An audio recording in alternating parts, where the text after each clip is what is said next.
Black Star Network is here.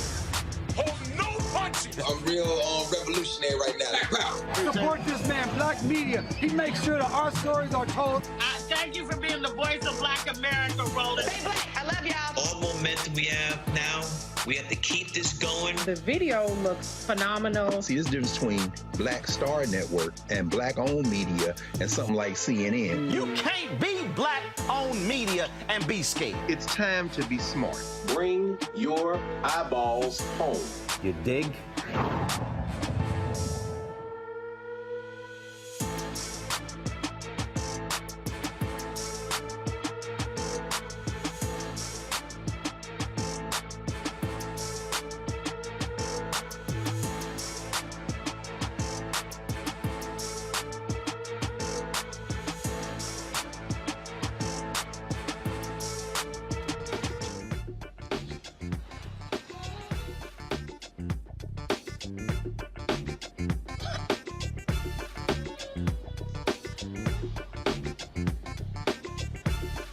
Today is Friday, March 24, 2023, coming up on Roland Martin Unfiltered, streaming live on the Black Start Network here in Chicago. We're at Chemistry Chicago, where I'll be having the book signing in a little bit with the folks with the WVON radio. Looking forward to it. Also, while we're here, we'll be chatting with the brother who wants to become the third African-American ever elected mayor in Chicago. Look forward to that conversation. We're not far away from the runoff, and so we'll hear what he has to say about, again, trying to become the next mayor of Chicago. And so you don't want to miss that conversation. We'll also hear from Congresswoman Stacey Plaskett.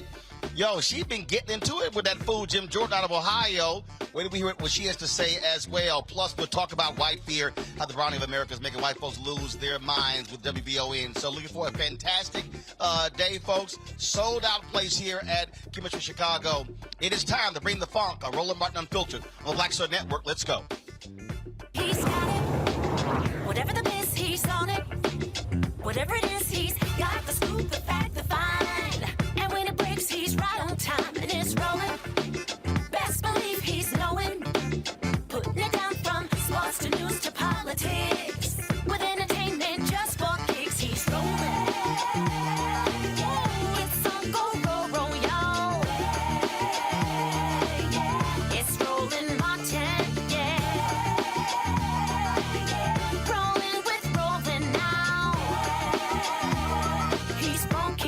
He's real, the best, you know he's Roland Martin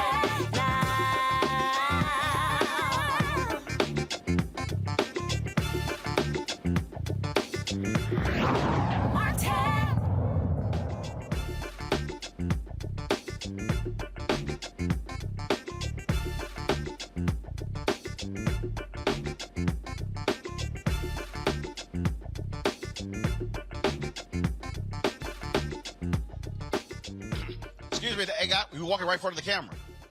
Folks, we're live here at Chemistry Chicago in Chi-Town. Of course, we have our book signing with WVON Radio, and so looking forward to that.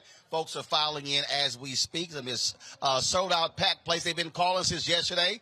So many people trying to get in, but guess what? That means we got to come back, have a second book signing, so looking forward to that. But let's kick this thing off talking about politics. Of course, the runoff is coming up very soon for the mayor of Chicago. It is Brandon Johnson versus Paul Vallas to become the next mayor of Chicago. Lori Lightfoot, of course, did not make the runoff. She's the incumbent mayor in this city.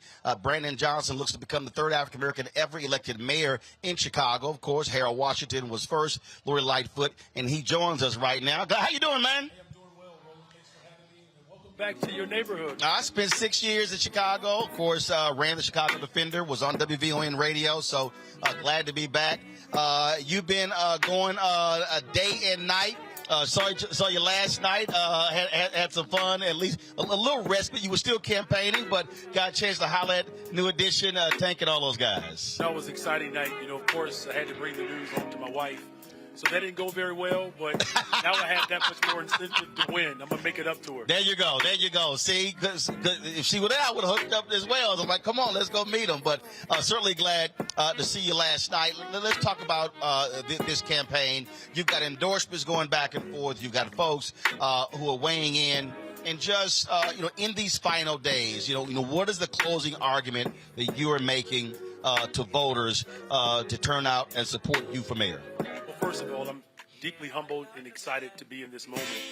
You know, when I announced back in October, Roland, I believe I was polling at 2.8%. No one gave me an opportunity or even a chance to get to this point. So our campaign has obviously caught fire. It's a multicultural, multi-generational movement. Tremendous excitement around the city, around building a better, stronger, safer Chicago. And in these closing moments, I mean, we have a very clear choice to make here. You know, the politics of old that have left families behind, the type of economic despair that we are experiencing right now. My opponent started that process back in the 90s. He took that care around the country, New Orleans.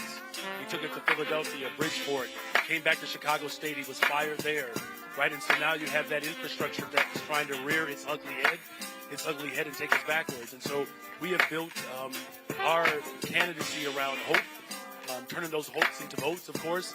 But we've really built it around a substantive message around good schools, reliable transportation, good paying jobs, affordability, a safe community. And so if we want a better, stronger, safer Chicago, we have to do what safe American cities do, which is invest in people. And that's what this moment is about. And that's what I'm committed to doing as the next mayor of the city of Chicago. Okay. All right. So we're having some sound issues. And so, guys, let me know what's going on with that. And so to the control room back there, are you properly hearing the mayor?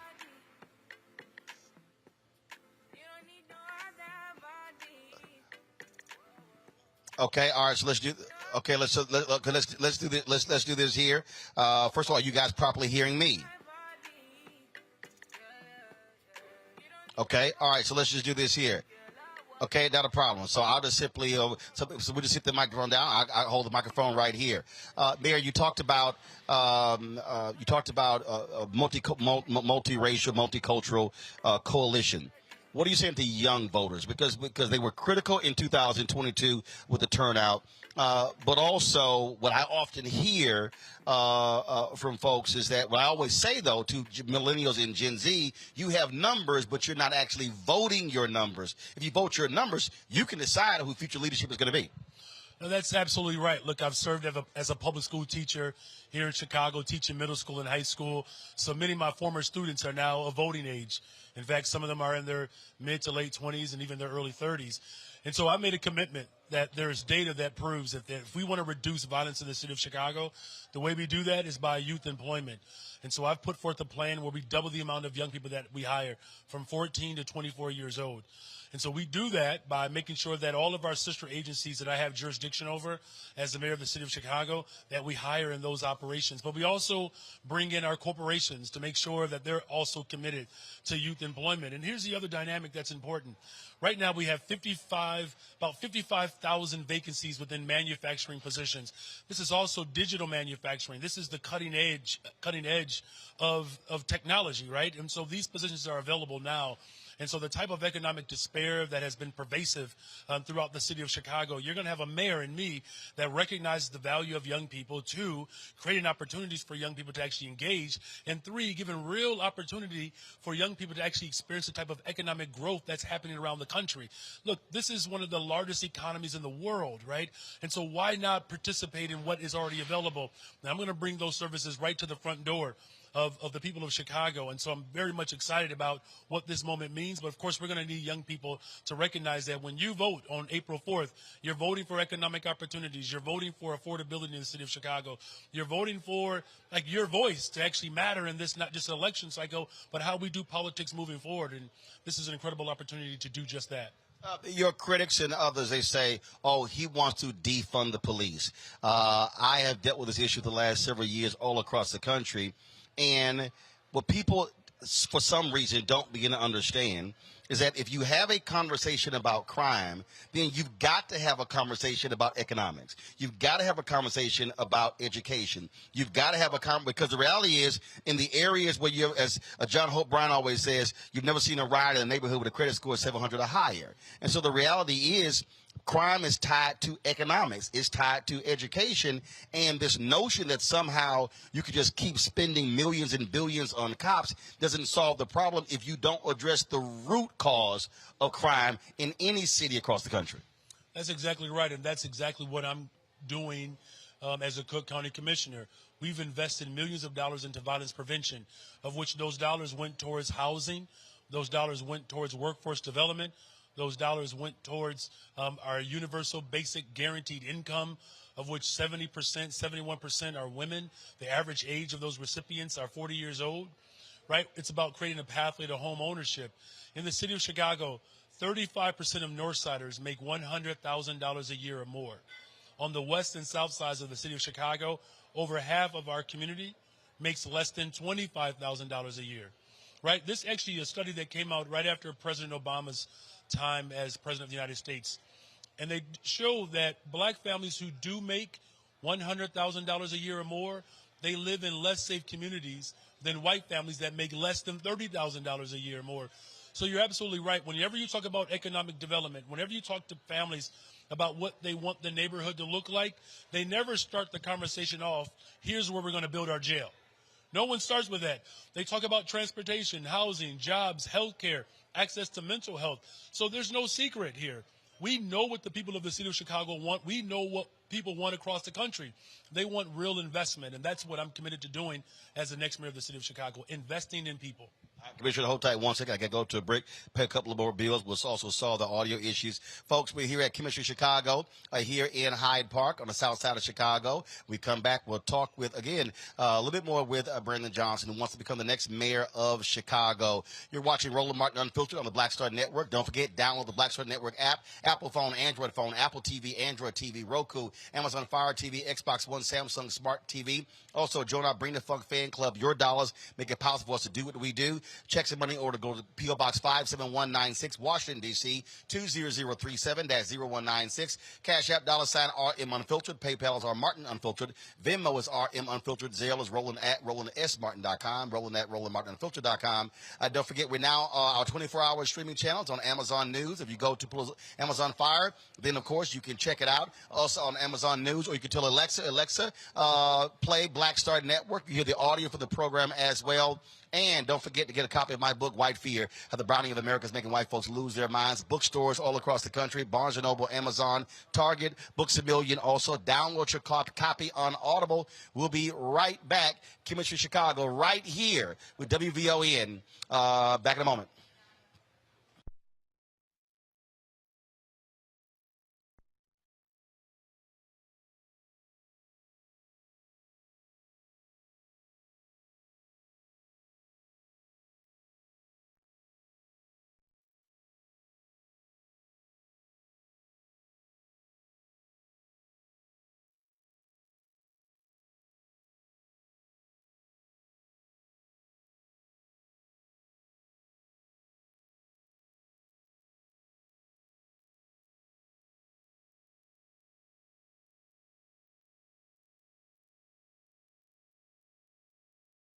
Hatred on the streets, a horrific scene, a white nationalist rally that descended into deadly violence. White people are losing their damn minds. As an angry pro-Trump mob storms the U.S. Capitol, we've seen We're about to see the rise of what I call white minority resistance. We have seen white folks in this country who simply cannot tolerate black folks voting. I think what we're seeing is the inevitable result of violent denial. This is part of American history. Every time that people of color have made progress, whether real or symbolic, there has been what Carol Anderson at Emory University calls white rage as a backlash. This is the rise of the Proud Boys and the Boogaloo Boys. America, there's going to be more of this. Here's all the Proud Boys, guys. This country is getting increasingly racist in its behaviors and its attitudes because of the fear of white people. The fear that they're taking our jobs, they're taking our resources, they're taking our women. This is white fear.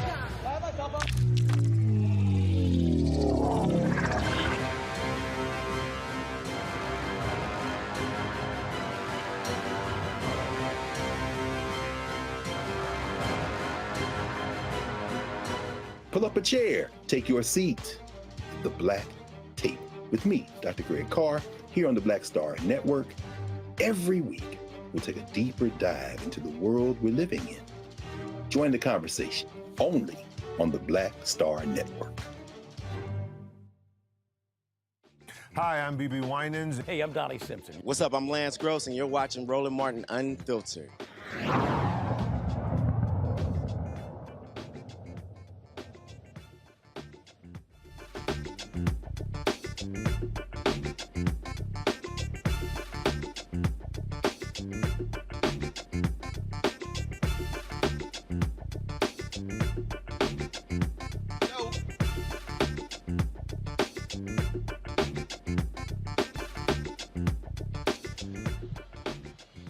Welcome back to Chemistry Chicago, folks. We are here in the Hyde Park area. How y'all doing? Y'all good? Y'all good? All right. They ain't having any liquor yet, y'all. So, just joking. So, we're here. Of course, I have a book signing here with WVON Radio, where I used to have a talk show midday first, then, of course, a morning drive. And so I hit up Melody Span Cooper, the owner. She said, let's do this. And so we put it together rather quickly. So we want to thank them and also thank the folks with Chemistry Chicago. We're talking with Commissioner Brandon Johnson, who's in the runoff, of course, to become the next mayor of Chicago. And so we talked about economics. We talked about crime. One of the things that still jumps out for me is economic advancement. Chicago just lost one of its greatest citizens, Ed Gardner, 98 years old, who passed away. And you've always had in the 70s, 80s, robust black-owned businesses. But when we think about now, though, in terms of Atlanta as the black Mecca, it's interesting that where Chicago sits. And so what about that in terms of providing economic opportunities for black-owned business owners to build and grow and create scale? Yeah, you're absolutely right. Look, this is the city of Chicago, one of the largest economies in the world. And so we have to make sure that our people are participating in that economy. And so, unfortunately, what has happened over the course of generations now, where black business owners have to prove their worth 50% of the time, versus spending 100% of the time doing the work. And so one of the first things I'm going to do is make sure that we cut the red tape, make it easier for our people to participate. The second thing that we have to do is make sure that we have a real commitment to 50% of goods and services and contracts go to minority-owned and women-owned businesses, and to make sure that 30% specifically target black-owned businesses. And part of what we have to do is to make sure that not only cutting out the red tape, making sure that we are making it more an intentional target towards black-owned businesses and developers. The challenge with many small businesses, they don't have the money on the front end to hold down the business until a reimbursement kicks in. Which is typically 90 to 180 days, 3 to 6 months. Exactly. And so what I'm going to do is move away from this reimbursement and move towards micro grants. And that's important, grants that they don't have to repay. Because whether you are a small business owner or someone who is looking to create generational wealth through home ownership, when my wife and I purchased our first home, Roland, we needed 2 government programs to help us with down payment assistance. Without that down payment assistance, we would have continued to struggle to come up with a down payment in order to purchase the home. Which, by the way, first of all, is historical, because many of those white soldiers coming out of the World War II had the GI Bill, government program. When you think about the Homestead Act, where land was given away to whites, government program. So this idea that you never had government involvement in home ownership is an absolute lie, and it was actually government programs that actually kept black people from able to get homes and get loans. I'm glad you highlighted that. As a social studies teacher, every time we spoke of the Great Depression, 30% unemployment for white men. Our country called it a national crisis. In fact, they said it was dangerous to have that many white men unemployed. And so they literally began to give white men shovels before there were things to dig. No one talked about boots, bootstraps, safety net, entitlement. No one brought, that to the forefront. And so clearly in the city of Chicago, we have stuff to dig, things to build, and lives to change. And small businesses, and particularly black-owned businesses, will have a friend and a partner on the 5th floor when the city of Chicago elects me as the next mayor of the city of Chicago. That was something Maynard Jackson did that I thought was so important. When he challenged the banks to have some black board members, he called them in and he said, hey, you need to ask some black board members, and they said no. So he told the city treasurer, fine, pull our money out of their banks. But he also said the exact same thing when it came to providing lines of credit to those businesses. He said, look, these people are getting city contracts, so we're going to be paying them. You should be providing lines of credit. And first of all, that's also race neutral. If there are banks in the city of Chicago where the city is putting its money in, those banks should be providing lines of credit, if those who need it, to businesses that are getting city contracts. And to me, if those banks bought, the city should take their money out of those banks. Absolutely. In all of our investment firms, the amount of money that people make on retirement, security, and pensions, right? where we know overwhelmingly our people who have been able to make it to the middle class. And that's the fund money that drives Wall Street. There you go. The pension funds. It sounds like you're coming back to Chicago to be my senior advisor. Oh no, brother. I mean, I've been hitting this thing for a long time because but people don't understand, and I tell our artists this is the underpinning of our economy. You got black firefighters, police officers, teachers, public servants. That's who Wall Street's investing their money, these pension funds. And I'm glad you highlighted that because that's the difference between me and my opponent. Back in the 90s, he worked with the Republican legislature to literally take dollars in the general revenue stream that was designed to secure retirement for our seniors, took the dedicated revenue stream from retirement and put it into the general fund, where elected officials, mayors for the last 30 plus years have been able to use those dollars as they please. And as a result of that, now the people of Chicago are stuck with a $2.5 billion property tax bill. And that's why when we talk about economic development, I'm the only person running for mayor who put forth a budget plan to eliminate the structural deficit, make up to $1 billion of new investments so that our small businesses can actually thrive and grow. And I'm doing that all without raising property taxes. Because it's one thing to finally get economic development and security and good paying jobs, and then for the government to turn right back around and say, give that back to me, right?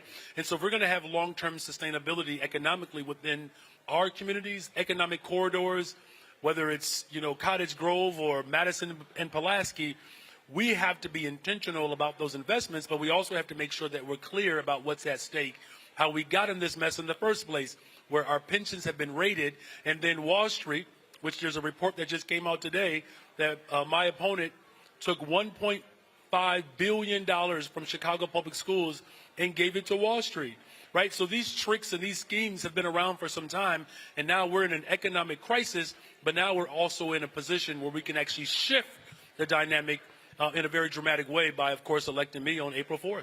Let's talk education. And that is a huge piece. You mentioned being a social studies teacher, working with Chicago Teachers Union. I have been perfectly clear to folks my support for school choice, but this is what I've also said to people. I believe that if there is a school that is working, then we support it, replicate it, and continue to build on it. I said if there are traditional schools not doing the job, I said they got to go. If there are charter schools not doing the job, they got to go. Magnet schools, we go down the line. I believe in what is successful, what works. Are our kids being educated? So when we talk about education, how do you see the future of education in the city? Because I believe one of the biggest mistakes that has happened here, what I mean in this city, is that people spent a lot of time focused on the building as opposed to the folks inside of the building. When the Chicago Defender, perfect example, when we were in a building, I moved us out of that building. And folks were like, man, what are you doing? I said, y'all got to make a decision. Do you want the paper or the building? Because to refurbish the building cost more than the whole company was worth. And they were so focused on the building. And I think a lot of folks for schools, they focus on the building, but you got a lot of buildings that, frankly, you don't have the students who are still there. They were built for 800, 1,000, 2,000 kids, and the numbers have changed. So when it comes to this future, how do you redefine the future of education in Chicago? Because education in Chicago in 2023 is different than it was in 2003 and 1983 and 1973. Yeah, look, first of all, you have to have someone who actually believes in public education, and I do. As a product of public education, my children all attend the Chicago Public Schools. Behind us is Kenwood Academy. I know there's a Bronco in the building. There's always a Kenwood Bronco, no matter where you go in Chicago. And one of the reasons why my son attends Kenwood Academy is because he plays the violin. They offer a full orchestra. Here's my vision for public education and education in general. We have to make sure that we have a well-rounded curriculum, right, where there's art, music, digital technology, the trades, right? We have to ultimately close the gap between graduation and economic opportunity. The one thing that's constant, to your point, that the education system in and of itself has to meet the demands of the economy. And so right now, education is not doing that. I mentioned manufacturing positions, the fact that we have green technology, the life sciences, that are available to us. And we cannot lose sight of the arts, right? I mean, when we talk about culture, when we talk about how do we make sure that we protect the interest of people, we have to make sure that we are encouraging young people to participate in the very things that give them purpose. It's why in my public education plan, I call for child care for all, as well as community colleges being free for Chicago public school students. You know, back in the day, to your point, Roland, a high school diploma got you a little bit more 30, 40 years ago. Now, it doesn't go as far. It doesn't mean that there aren't opportunities, and this is why we have to make sure that we are implementing and instituting the trades into our school curriculum, but we also have to make sure that we are extending those opportunities all the way through community college. See, I'm glad you mentioned the trades. I literally was talking to Chris Gardner earlier. We were talking about that because, look, the reality is not everybody's going to go to a four-year school. And I think the mistake that we've made is the pendulum has swung. In the 70s and 80s, they were pushing black and brown kids into trades and not four-year institutions, just like they were trying to push us into agriculture after slavery. And black folks were saying, wait a minute, we don't want our kids just farming. We want them to be doctors and lawyers. Part of the thing now is that the reason you need the trades, if your air conditioner goes out, you ain't calling a lawyer. You need somebody who's trained to fix the air conditioner. If something's wrong with your plumbing, you need that. And the thing is, those jobs can't be exported to China. And so what Chris Gardner was saying is he said, look, you've got jobs that are $80,000 to $100,000 that are trades jobs that we can't act like are not important. And so there has to be, to me, an education balance there when it comes to trying to tell everybody go to four-year schools. And again, we need folks who want to do that. But there are just some folk who are not interested in that. Look, I have brothers who took advantage of the trades. My father was not just a public employee and a pastor. He was also a carpenter, a general contractor. Look, those were skills that did not quite translate for me. Now, I could go into I'm with you on that one. You know what I'm saying? I ain't building a damn thing. I ain't fixing. I'm going to call somebody. Now, I can't help with the demolition, though. I can do that. I can knock stuff down and clean it up. I ain't even trying to do that. But when my wife and I purchased our first home, we had a combined income of $80,000 and 6 degrees, Roland. 6 degrees versus my brothers who have no student debt and are making more money than my wife and I combined, right? And so that tells you who made the right decision. But to your point, we have to create economic opportunities, and our education system has to be a conduit to that. And that's my vision for public education in the city of Chicago. But we cannot miss out on the fact that not only do we have to have arts and sports and recreation, we also have to make sure that we are providing mental health services as well, because our young people are experiencing a great deal of trauma. Not that it did not exist when we were growing up, but we were told to suck it up. Ain't no wrong with you. It ain't that serious. Like, some of the worst things we ever heard came from our grandparents, and they loved us, right? Oh, yeah. You know what I'm saying? But now, you know, I have my daughter, she's 8, and we have a back and forth, and she look at me and say, Dad, you're triggering me. Exactly. That's the look I give her. Hey, bro, listen. Look, my wife and I raised my 6 nieces, and they said the same thing. And I'm like, oh, I got a trigger for you. I literally told my twin nieces, y'all could not have survived in the house with my daddy. I said, y'all think I'm tough. Y'all could not have survived growing up. You know, but the unique thing about that, though, you know, I had an older brother who had untreated trauma. And unfortunately, because the trauma was not treated, he did die. He left here addicted and unhoused. And so I often think that if my brother would have had the language of his niece that he never met, would his life have been different? And so it's creating economic opportunities and a pathway to economic opportunities by also making sure that we're providing the systems of care for our students and our families and the overall school communities. That's my vision for education. The last question, I was driving down the street and sister was an educator was telling me about these pods for the homeless. That's an issue that Karen Bass is dealing with in Los Angeles. Mayors are dealing with all over. And so what is your plan to deal with the issue of the homelessness here in Chicago? Yeah, 65,000 plus families that are unhoused in the city of Chicago. It's unconscionable, 20,000 of whom are students. And so there's a powerful ordinance in the city of Chicago that I'm going to work to pass my first 100 days. It's called Bring Chicago Home. And it's going to raise hundreds of millions of dollars over the course of my first term to build affordable housing, public housing, and again, to create a pathway to home ownership. This is something that is within the top this is the top priority, or one of the top priorities for my administration. As a Cook County Commissioner, I passed an ordinance called the Just Housing Ordinance, where it eliminated housing discrimination against those who were formerly incarcerated, who were seeking housing. And for many of our family members without stable housing, how do you create stable economic environments if you don't have anywhere to lay your head? And so that is top of mind in the city of Chicago, and I'm looking forward to working with Mayor Bass. All right, April 4th is the date. We're going to do this here. Look into that camera right there. There's somebody who's in Chicago, and they're saying all that stuff sound great, sound wonderful. I don't believe it'll happen or whatever, and so they just don't believe in it. 30 seconds. Tell them why their vote absolutely matters. Look, we're building a better, stronger, safer Chicago, and we're doing it together. This candidacy has captured the imagination of people not just all over the city of Chicago, but from around the country. April 4th is a significant day because we recognize the life and legacy of one of the greatest humanitarians ever to walk the earth. And when he came to the city of Chicago, Reverend Martin Luther King Jr., with Reverend Jackson, he understood that if we can figure it out in the city of Chicago, we can do it anywhere in the world. On April 4th, you're voting for affordable housing, good jobs. You're voting for health care.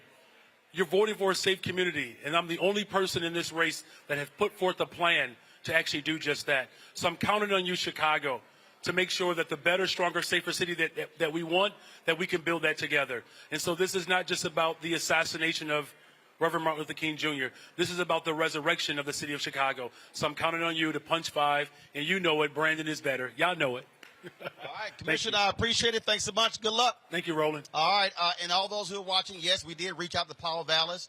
They told me he was busy today. We've sent multiple emails saying, okay, pick a day next week. We have not heard back, so we offer the opportunity. And remember, y'all know how I feel about black-owned media. You can't say you care about black people if you will not come talk to black-owned media. So to the Vallas campaign, y'all on the clock. All right, got to go to the break.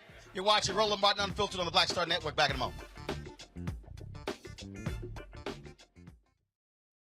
A lot of these corporations or people that are running stuff push black people if they're doing a certain thing. What that does is it creates a butterfly effect of any young kid who, you know, wants to leave any situation they're in, and the only people they see are people that are doing this. So I got to be a gangster, I got to shoot, I got to sell, I got to do this in order to do it. And it just becomes a cycle. But when someone comes around and is making other, we don't do, you know, they don't want to push it or put money into it. So that's definitely something I'm trying to fix too, is just show there's other avenues. You don't got to be a rapper, you don't got to be a ball player. You can be a country singer, you can be an opera singer, you can be a damn whatever, you know? Showing the different avenues. And that is possible, and it's hard for people to realize it's possible until someone does it.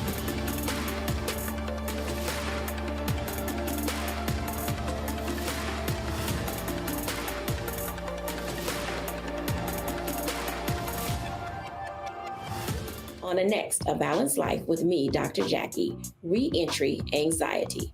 A lot of us are having trouble transitioning in this post-pandemic society and don't even realize it. We are literally stuck between two worlds, in purgatory.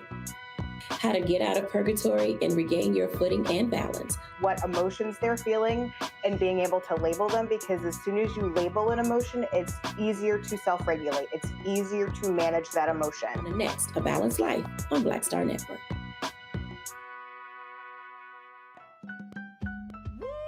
We're all impacted by the culture, whether we know it or not. From politics to music and entertainment, it's a huge part of our lives, and we're going to talk about it every day right here on The Culture with me, Faraji Muhammad, only on the Black Star Network.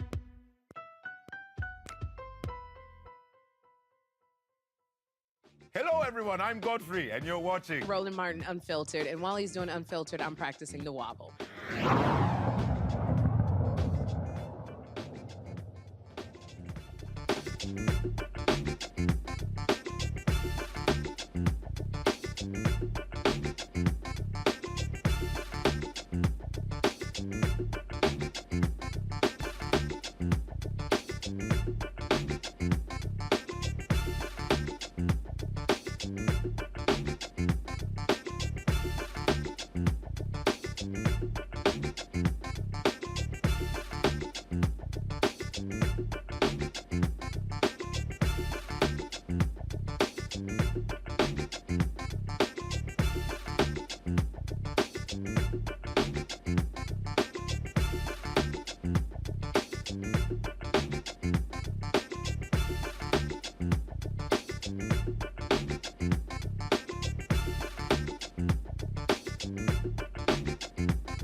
right, folks, welcome back.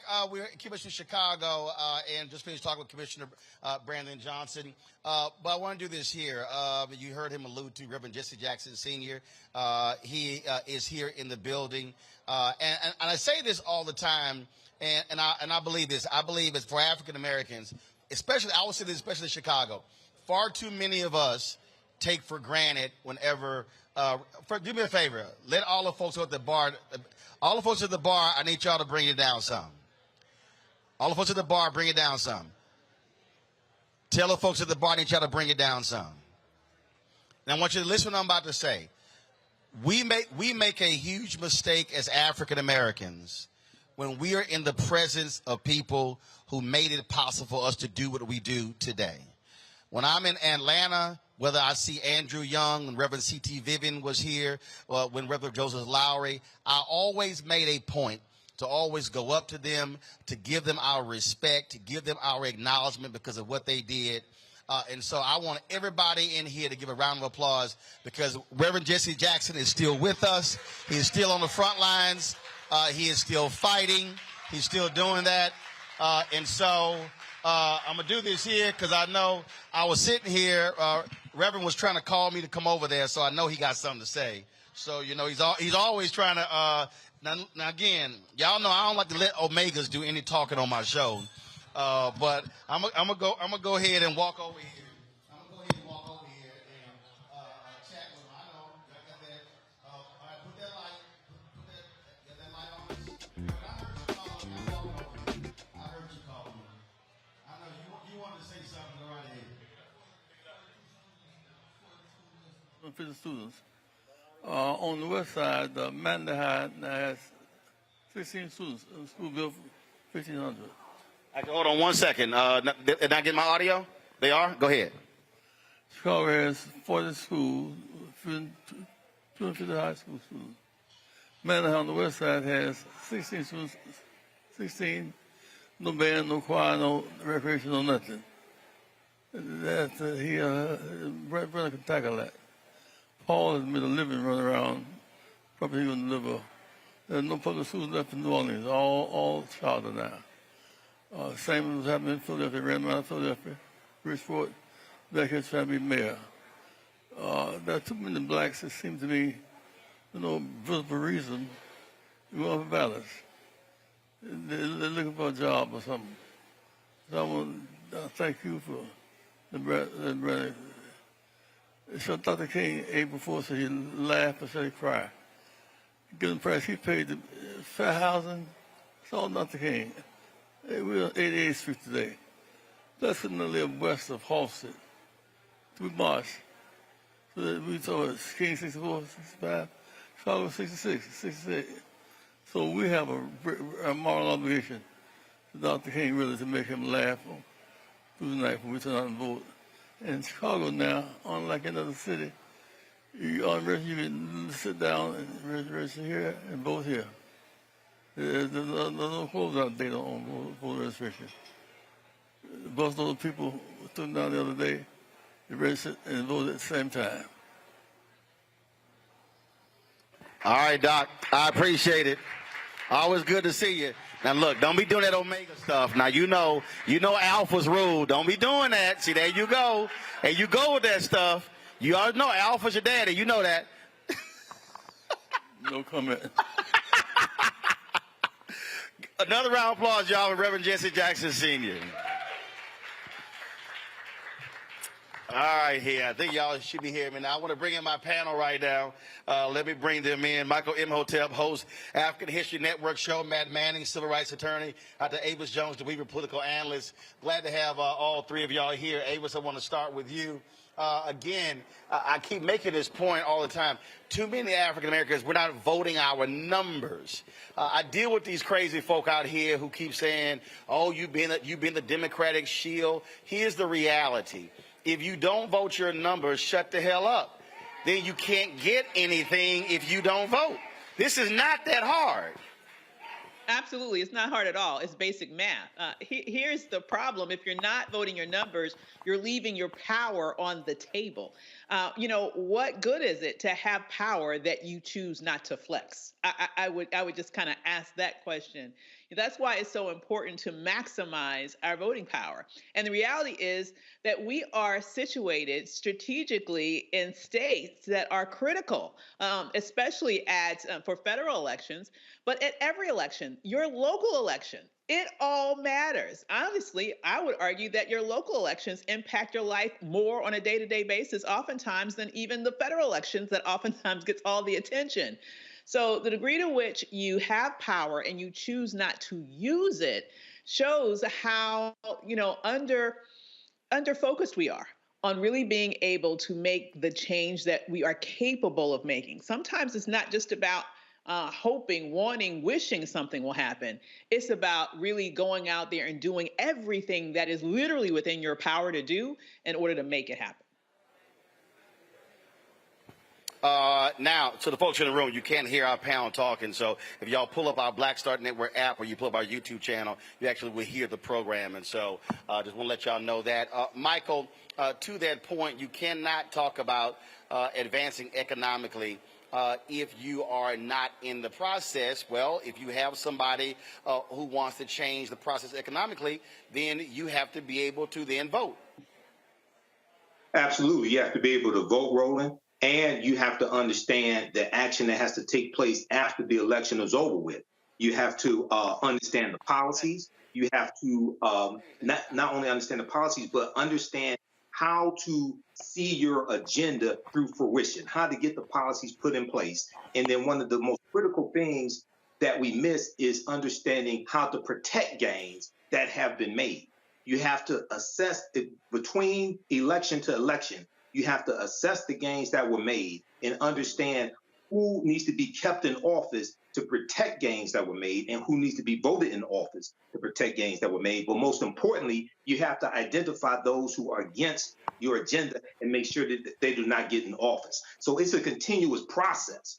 Unfortunately, many of our people will focus on just marching and not understanding that marching is a tactic that's part of a larger plan. So we'll focus on, one of the things that Dr. King taught us is that you have to always anchor your external direct action with the power of economic withdrawal, meaning that when you have mass protests, you also have to have targeted, sustained economic withdrawal strategies to target your opponent to weaken them so that you can push your agenda and get something accomplished. So we have to understand, politics is the legal distribution of scarce wealth, power, and resources, and the writing of laws, statutes, ordinances, amendments, and treaties, the adoption, interpretation, and enforcement. So it's an entire process that we have to understand. Matt, I'll ask you this here. When we talk about, again, how to exercise power, you think about Atlanta. Why is Atlanta considered the Black Mecca? Easy. Maynard Jackson, Andrew Young, Maynard Jackson, Bill Campbell, Shirley Franklin, Kasim Reed, Keisha Lance Bottoms, and now you have, as they say in Atlanta, got Mayor Dre, who's there. You've had consistent black mayors. You had Harold Washington elected in '83. Then you go all the way until 2019 and Lori Lightfoot, and then now you have an opportunity with Brandon Johnson. I don't understand, if you're black in Chicago, how you don't understand having an African-American mayor plays a role in how things come to African Americans. Atlanta has figured it out. With all of the black folks in Chicago, if you look at the dominant wards in Chicago, at the top, the dominant wards voting are African American wards. If black folks don't vote in their interest, in their numbers, then you're not going to have somebody black sitting in the mayor's office. Precisely, and that's precisely why you have people decades later who still will talk about the impact of Mayor Washington as though he's still occupying that office. So it's not only important to make sure that we vote our numbers and that we exercise the power in terms of distribution of resources such that people are satisfied with their government, but also understanding how important it is to keep a face that looks like you, because there's a direct correlation between that and the quality of your life. So, kind of to the point that Michael made, it's not only about exercising our power, but it's about being nuanced, about recognizing what we have to do to keep that continuity in office of people who look like us, particularly if we're voting in high proportions, right, relative to the wards of the city. If people are voting in very high numbers, then it stands to reason there should be a greater chance in every subsequent election to keep a mayor who looks like you in office, which has a direct correlation to your quality of life and the quality of your education and the quality of your public safety, so on and so forth. So I would echo the other two panelists' sentiments before mine. All right, folks, hold tight 1 second. We got to go to break. We come back. More today's show. We'll hear from Congresswoman Stacey Plaskett. She's in a constant battle with the crazy Republicans in the House. This sister's holding it down on that so-called House Oversight Committee. We'll show you our interview with her when we come back right here on Roland Martin Unfiltered, broadcasting live from Chemistry, Chicago, here in Hyde Park on the south side of Chicago. Glad to see folks here. I see a Kappa sitting over here. You didn't think? Rufus, you didn't think I didn't see you? Oh yeah. But you dressed like an alpha now, that black. See, look at, that's blue. What's blue? You crazy as hell. That's black. Yo, let me see. Hold up. Your sweater blue. This is black. Y'all Kappas can't even see. Go on, see. Please forgive my friend Roland Martin. Please forgive him. Oh, you can't forgive me? Don't let me to lay hands on you. That's black, Rufus. Rufus, you can't see Rufus. Y'all, this blue or black? Black. Rufus gonna sit down. The whole room know I ain't lying. They treating you nice because you. No, they know I ain't lying. All right, y'all, we'll be right back on Roland Martin Unfiltered.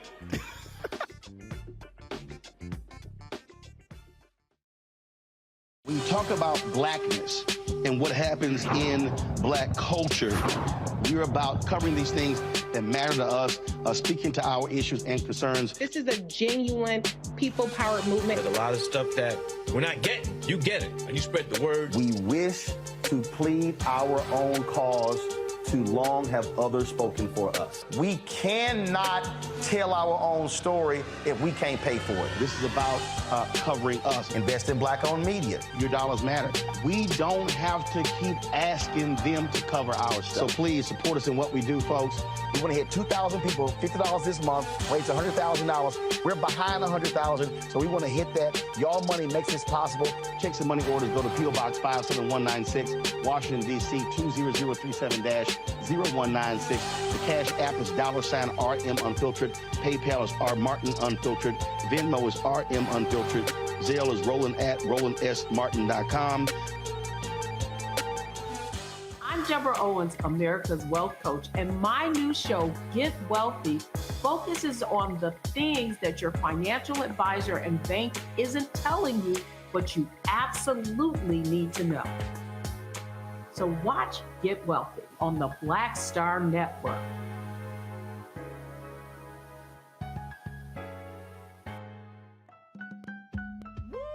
We're all impacted by the culture, whether we know it or not. From politics to music and entertainment, it's a huge part of our lives, and we're going to talk about it every day right here on The Culture with me, Faraji Muhammad, only on the Black Star Network. Yo, it's your man Dion Cole from Blackish, and you're watching Roland Martin Unfiltered. Stay woke.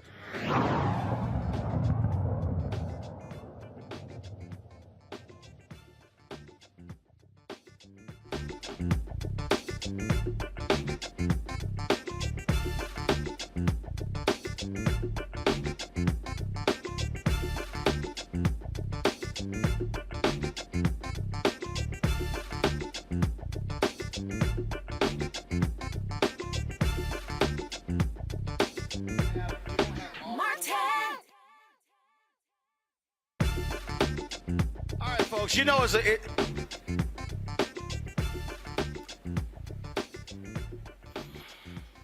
right, you know it's a bunch of crazy folks who now control the House in D.C., and that's MAGA Republicans. And so they have this oversight committee dealing with the representation of the federal government. Jim Jordan, the nutcase out of Ohio, is leading it.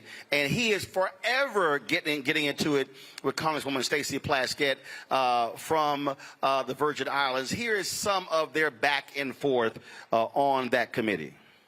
The American people to see, you don't want the American people to see what happened, the full video, transparency. You don't want that, and you don't want two journalists who have been named personally by the Biden administration, FTC, in a letter. The Biden administration. And you're saying they're here to help us. They're here to tell their story. And frankly, I think they're brave individuals for being willing to come after they've been named in a letter from the Biden FTC.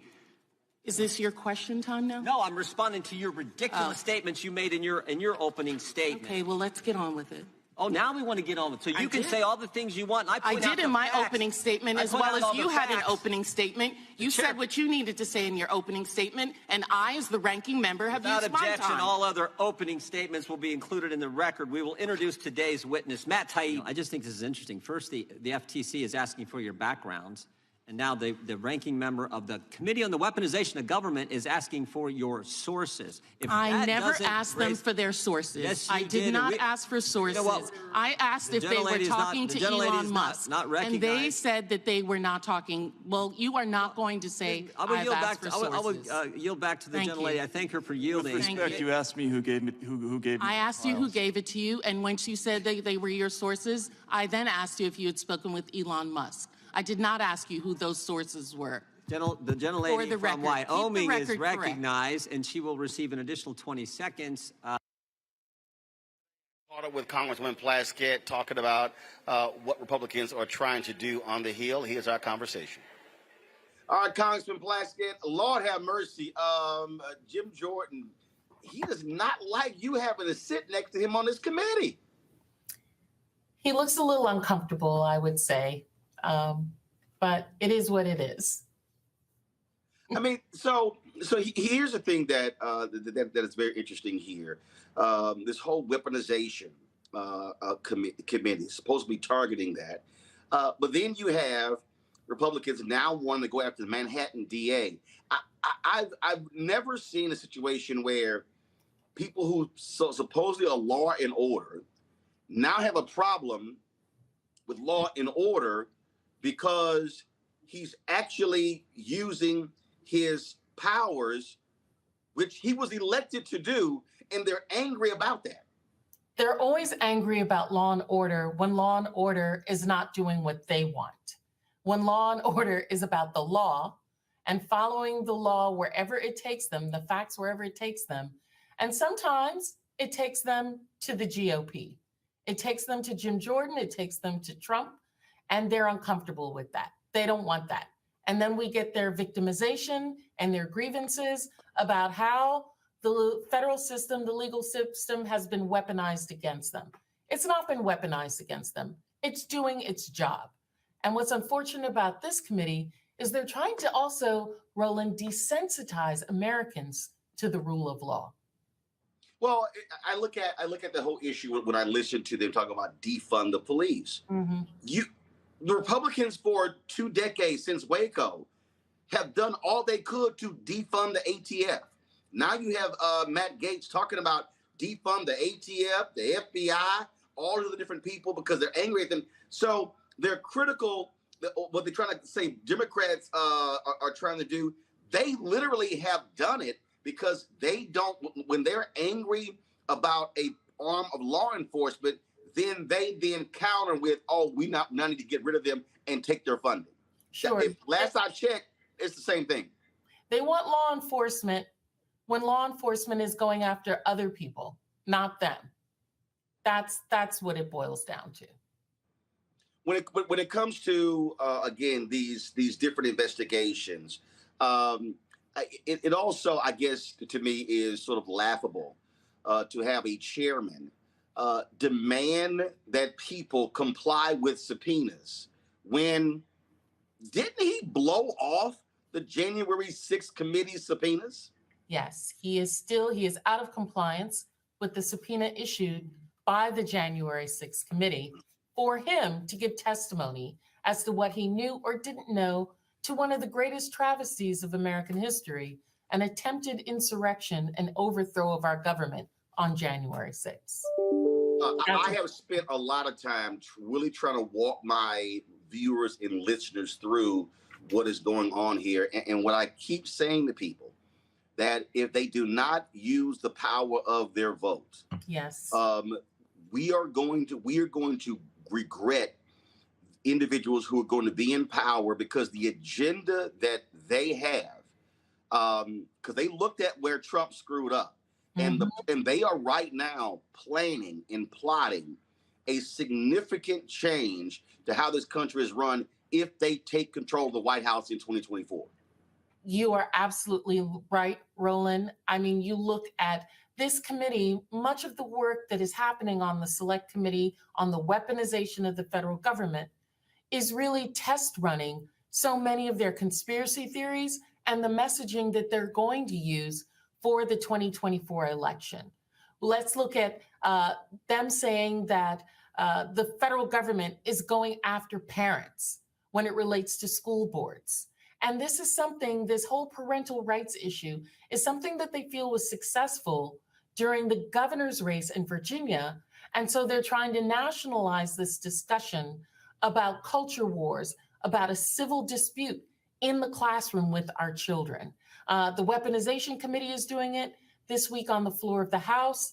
They had a bill that they put forward that is really about rewriting history, about desensitizing our children to what American history really is, trying to make parents fearful about what is happening in the classroom, banning books, and then they want to take this throughout the country. They attached, Roland, this bill that they're calling Parental Rights Bill, which is a bill to really bring culture wars into our classroom, is stating that if school districts do not follow this, they will take away school lunches in those areas, federal subsidized school lunches, which will affect 9 million children throughout the United States.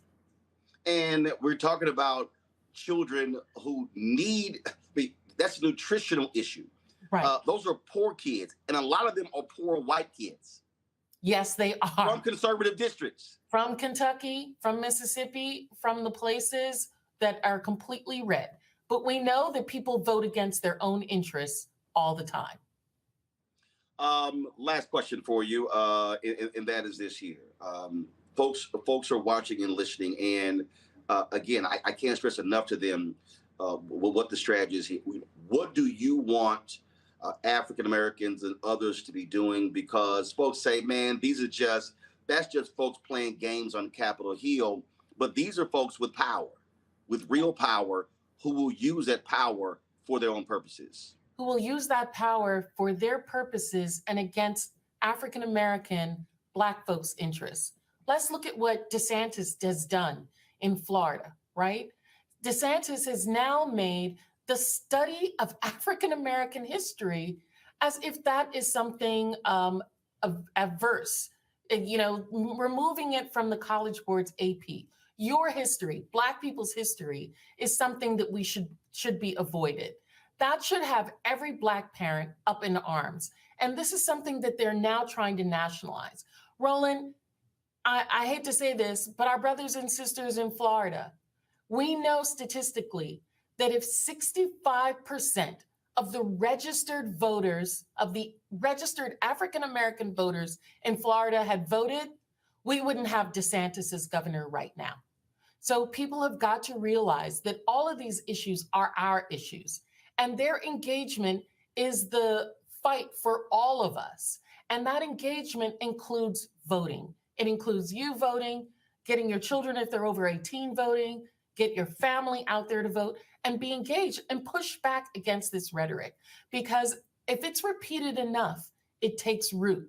And that's a real problem as well. Well, look, I absolutely 100%. And look, stay the course. I know you are, as they say, the old saying, you're a pebble in their shoe. And it's driving them crazy. Pebble, I'm trying to be a rock. I'm trying to be a boulder, Roland, just like you. Well, look, I always say, if somebody bring a knife to a gunfight, I'd rather bring a bazooka and get it over real quick. Congresswoman, it's always great to see you. Thanks a bunch. Thanks for your work. Thank you. I appreciate it. Take care. All right, folks, got to go to a break. We come back. We're going to talk about the Obama Presidential Center. Are African Americans and local residents benefiting from the construction? We'll talk about that next, right here on Roland Martin Unfiltered, broadcasting live from Chemistry, Chicago, here in Hyde Park on the South Side, as we're partnering with the WVON for a book signing for my book, White Fear. We'll be back in a moment.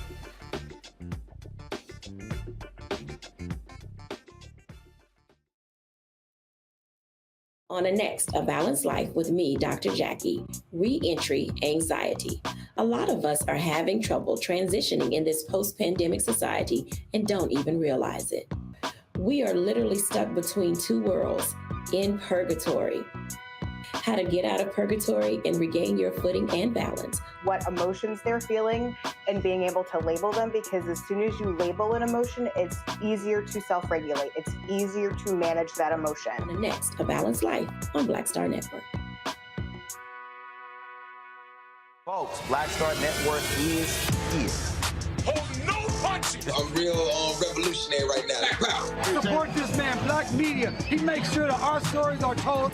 Thank you for being the voice of Black America, Roland. Stay black. I love y'all. All momentum we have now, we have to keep this going. The video looks phenomenal. See, this difference between Black Star Network and Black-owned media and something like CNN. You can't be Black-owned media and be scared. It's time to be smart. Bring your eyeballs home. You dig?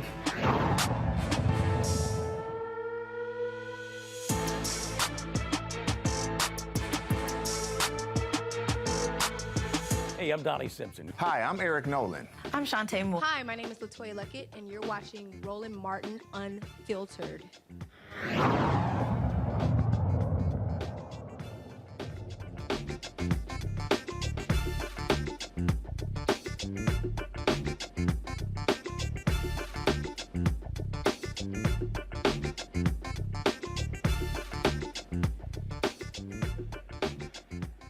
All right, folks, welcome back to Roland Martin Unfiltered here at Chemistry Chicago. How y'all doing?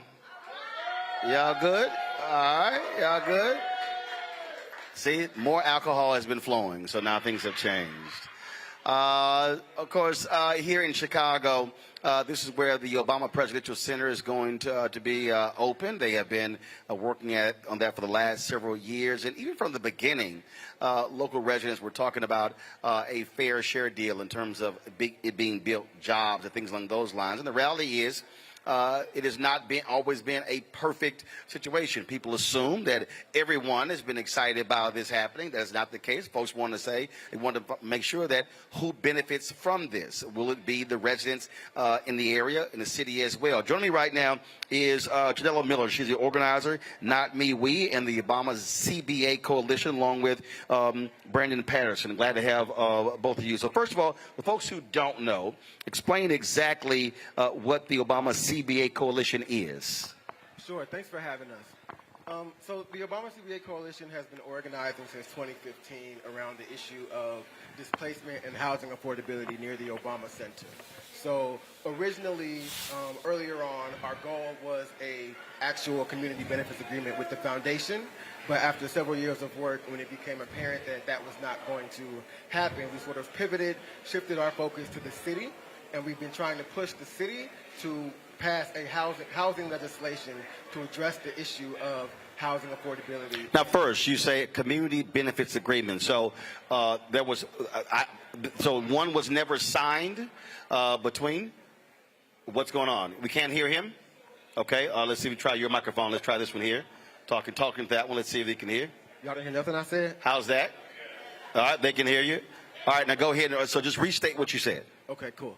So the Obama CBA Coalition has been organizing since 2015 around the issue of displacement and housing affordability near the Obama Center.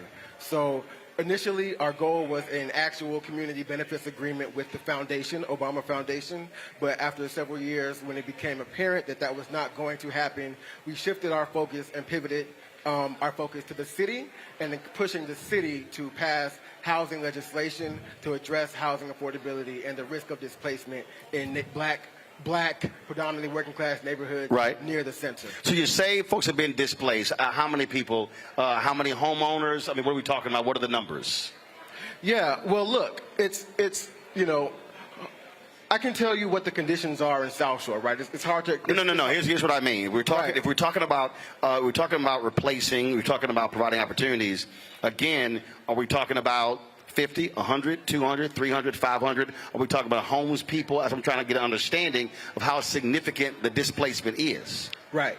So I can tell you about the conditions in South Shore, for example, and the risk of displacement in South Shore, right? So, for example, South Shore is 77% renters. The median income in South Shore is less than $36,000. 53% of residents in South Shore, that includes both homeowners and renters, are already housing cost burdened, right? Meaning they're spending more than they can actually afford month to month on their housing costs. In addition to that, South Shore for the past decade has been the #1 neighborhood of all the neighborhoods in Chicago in terms of the rate of eviction filings. In addition to that, the 5th Ward, which includes South Shore and Woodlawn, it happens to include Hyde Park, which we're sitting in, as well as the site of the center, is the #1 ward of 50 wards in the city in terms of rate of eviction filings.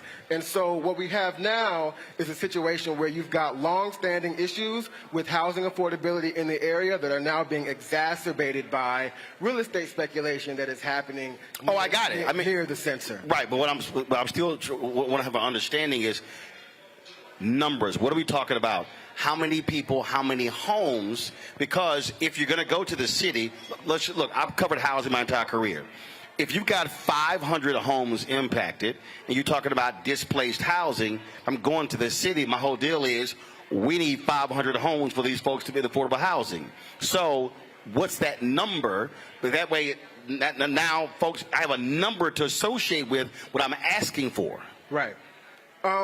So, again, it's hard to measure how many people have already actually been displaced. What I can name, right, is how many people are at risk of displacement. And how many people? Because of, well, like I said, 77% of the folks. No. That's a percentage. I need a number. So what I'm saying is, again, if I'm going to the city, I don't remember the population of South Shore or Woodlawn or the other neighborhoods in the area off the top of my head right now. Gotcha. So when you're going to the city and you're at, so what do you want? We can right. But in conversations with the city, we can pull those numbers. Right. Yes. But that's important because now the people out there know what the ask is. Right. So the ask is not a percentage. The ask is the number. And so if 1,000 homeowners, renters, are being displaced, then to the city, hey, you need to be replacing 1,000 of these homes and not forcing these people to flee other particular areas. And so, because I'm always with our audience, be very specific about what the ask is. Sure. Okay. And so as this has been going on, so you say you're now going to the city. Have those conversations taken place? What have they been like? What are they saying? Yeah. So we have had conversations. So I guess to start, we proposed a robust, comprehensive package of a range of policy proposals that will support homeowners, condo owners, and renters alike, as well as property owners, right? And what's that? What's the proposal? Right. So just to give you an example of a few. Cash rental assistance for folks who are struggling to pay their rent. Mortgage assistance, down payment assistance for first-time home buyers so folks can afford to buy a home and cash rental assistance, right? Mortgage assistance. Right. Got it. So we are pushing for a mandate that would ensure that 30% of in all new developments in the neighborhood, residential developments, 30% of the units will be set aside for affordable housing. And how are you defining affordable housing? I think the number is, so 75% of units would be, I think, 30 to 60% of AMI for the area, and then the other 20%. Okay, hold on. Again, ain't nobody at home know what AMI is. Okay. How much are we talking about? How much money are we talking about? Yeah, because again, so the entire package would cost around $63 million in the first year, and then there are buckets that we're proposing that will be recurring annually, and so it would be a smaller number than 63 that would be recurring out annually. But in the first year, it would be $63 million, which is pennies in compared to, for example, the $1.3 billion that the city is invested in, say, Lincoln Yards, right? Another mega development project on the north side, right? And so what we're calling on the city to do is invest in ensuring that folks have the stability, right, to be able to stay here and benefit. Right. That black folks and working folks over here can afford to stick around. And the way they invest in other places. And who is your lead sponsor on the council moving that forward? Who is that? our lead sponsor. Yeah, in terms of have you got buy-in from actual aldermen, and so who is saying, hey, I'm with you on this one, and I'm going to help push this through? Right. So that's the thing, right? In 2020. We were successful in getting the city council to pass a housing bill which covers Woodlawn, which is another predominantly black working class neighborhood near the center and near South Shore. Our neighborhood, well, the neighborhood that I currently live in, grew up in, and that Chinella has had to move from recently, was cut out of that bill by our outgoing mayor, Lori Lightfoot, and our outgoing alderperson, Leslie Hairston. And so we are now calling on the next mayor and the next alderperson to introduce and pass this bill. There are currently, you asked, what are we hearing from aldermen? There are currently 2 candidates in a runoff, right, for the city council seat that would represent the 5th Ward, which includes South Shore and Woodlawn and other neighborhoods.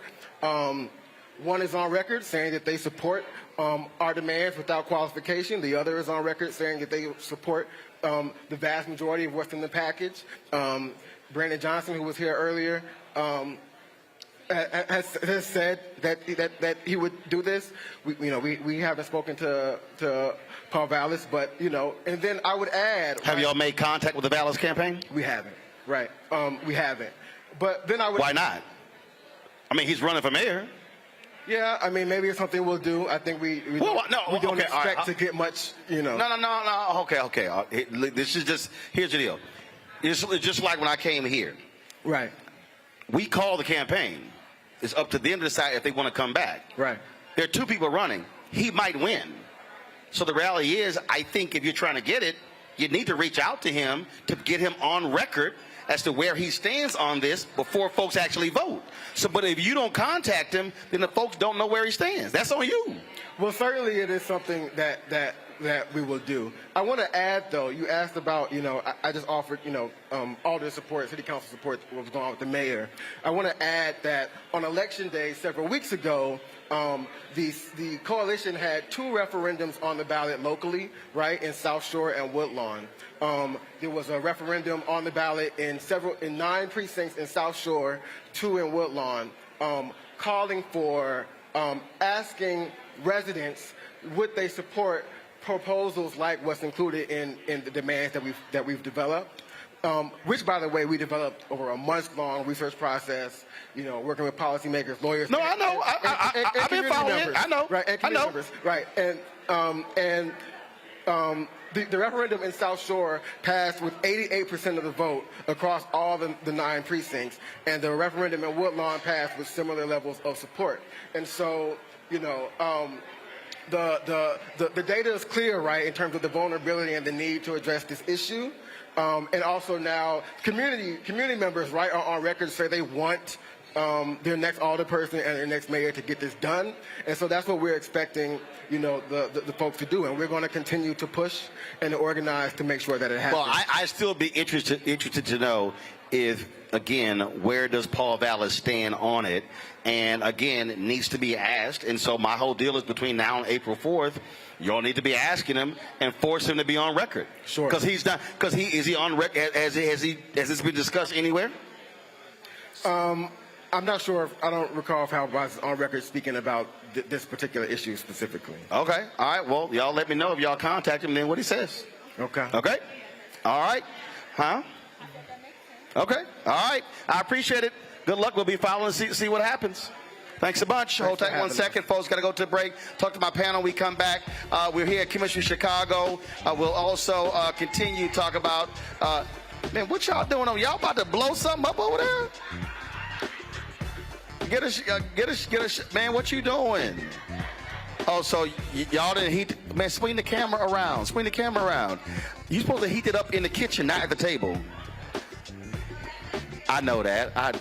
Look at her. She trying to tell, Lord, my brother's an executive chef. She trying to tell me how they cooking the food. I know. I'm just messing with you. All right, folks. We'll be back here in Chicago, at Chemistry Chicago. A big shout out to the folks at WVON. I'll be chatting with them in just a second about my book, White Fear. Don't forget, download our app, Apple phone, Android phone, Apple TV, Android TV, Roku, Amazon Fire TV, Xbox One, Samsung Smart TV. And, of course, you can watch us now on our 24-hour streaming channel on Amazon News. Click Amazon Fire, go to Amazon News. You can also tell Alexa, play the Black Star Network. And, of course, the audio from our show, we start playing as well. Thanks a bunch. We'll be right back.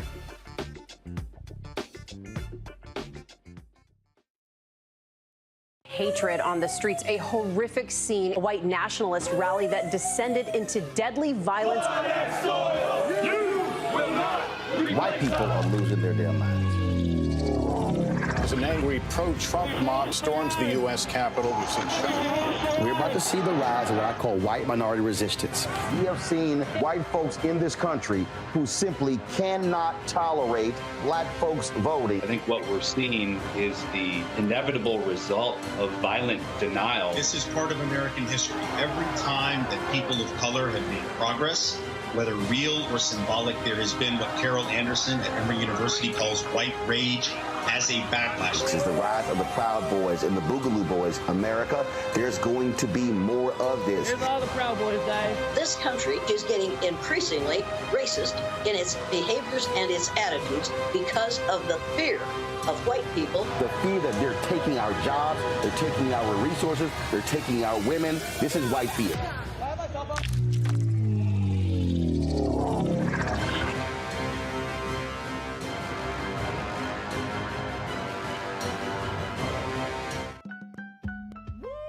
We're all impacted by the culture, whether we know it or not. From politics to music and entertainment, it's a huge part of our lives, and we're going to talk about it every day right here on The Culture with me, Faraji Muhammad, only on the Black Star Network.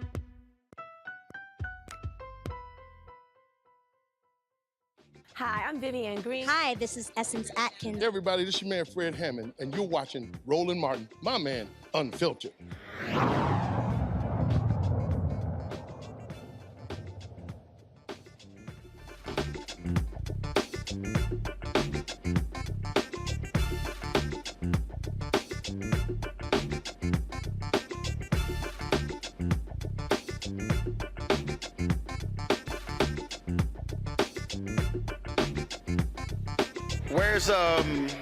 What's the brother who's the owner? Hey, folks, welcome back to Roland Martin Unfiltered on the Black Star Network. I'm going to bring up my panel right here. Michael, the point I was making there, when we talk about impact, we talk about housing, we heard it with the mayor there as well. This is a fundamental issue right now, especially when you look at private equity owning so many homes as well. And the reality is this here, if you look at the numbers, as a nation, we built anywhere from 10 to 20 million homes per decade. Between 2010 and 2020, that number actually was below 5. So one of the reasons why there's a housing shortage in America right now, because after the home foreclosure crisis, you didn't have a lot of home building. We now should be building between 2020 2030. We should literally be building anywhere from 20 to 30 million homes to catch up with what was not built in the previous decade. Right, but not only that, Roland, during the COVID-19, you didn't have housing stock. You didn't have housing starts happen. So after we come out of COVID, you had that deficit of housing stocks. And then at the same time, as you mentioned, private equity is buying up especially single bedroom homes. Okay, so you have a crunch when it comes to housing. Very quickly, something that you just hit on with Brandon Johnson, with Brandon Patterson, I should say, with Brandon Patterson, is that the same initiative or the same standard he was going to hold Brandon Johnson to, they didn't reach out to Paul Vallas, okay, the opponent. And right. A lot of times, this is the mistake that we make when you have, it could be a local race or it can be a partisan race where you have Democrats and Republicans. we'll hold the Democratic candidate to a standard that we don't hold the Republican candidate to, and demand the same thing from them. So we have to push the agenda of all the candidates in the race, not just the Democratic candidate. Absolutely. Avis, go ahead. Absolutely true. I think really what this is very important for us to understand is that this is really sort of carries on the conversation that we had before. It's just a different way to wield your power, right? We wield our power not only by showing up, right, and voting and demanding action after Election Day. We wield our power by actually going to all of those who are in contention for power. And if for no other reason, as you mentioned, Roland, putting them on the record, make them say no. Make them say no. And then they can be blasted for saying no. But they can't be blasted for saying no if they're never asked the question. So it's really just part of how we are able to make sure that our issues are on everybody's agenda, not just on half of the equation that we are hoping to win. The bottom line is that everybody needs to be concerned with earning our vote, and therefore they need to have the opportunity to know what we want, and we need to know whether or not they are willing to do what we want them to do if and when they get into power. Matt?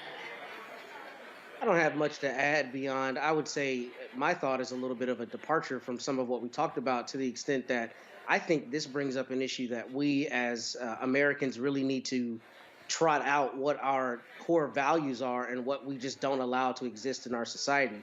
For the candidate to say that 65,000 families in Chicago are unhoused, and then you have a huge private equity market where there's all this shortage in housing, that should be a problem for us as people.